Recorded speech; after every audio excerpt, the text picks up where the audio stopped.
What is up, Kings? Love you guys. Check this out. I want to talk to you today about how you see yourself. And I know sometimes it's very hard to see ourselves as king of our lives. Now remember, as we consider ourselves kings, because we sit on the throne of our minds, and our mind is most certainly our kingdom, and truth and logic is a sword by which we protect it.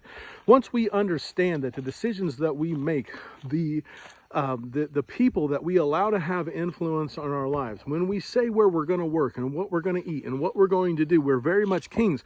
We're making decisions that affect us and many other people we share life with. Once we understand that concept and we finally get, yes, I am very much a king of my life, we have to then decide, am I going to be the good king or am I going to be a bad king? Once we realize we want to be a good king, and we don't want to be the bad king, and we want to build a legacy that will far surpass our legend and inspire others to do the same, one of the next steps is simply seeing ourselves as king, grasping that concept that you are very much a king. And once we can do that, which is very difficult to do, we need to start speaking good things over ourselves. Now look, if you'd have told me this 20 years ago, I'd have said, you're a kook. As a friend of mine, Jake, says, you're a wackadoodle.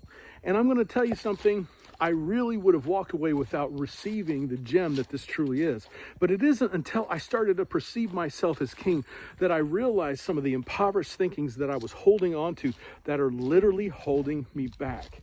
I didn't realize until I saw myself as king, the best of me wasn't being given to my wife and my children. When I realized that I was king, I started to realize, oh my gosh, I'm working at a job that isn't best suited for me. When I realized that I was a king, I was able to network out of a job and create the kind of life that I want to live on my terms. So conceptualizing and seeing yourself as king is important, and it is a discipline, something that you must do every day, because this morning I woke up feeling like a turd. Okay, and so every day isn't a day that I feel like a king. I have to remind myself, I have to look in that mirror, speak good things over me and say, Michael, you are a king. Remember, your decisions matter that you make today. It will affect you and the lives of those you live with. So be diligent. Realize the enemy of your mind are lies that have been spoken to you all your life.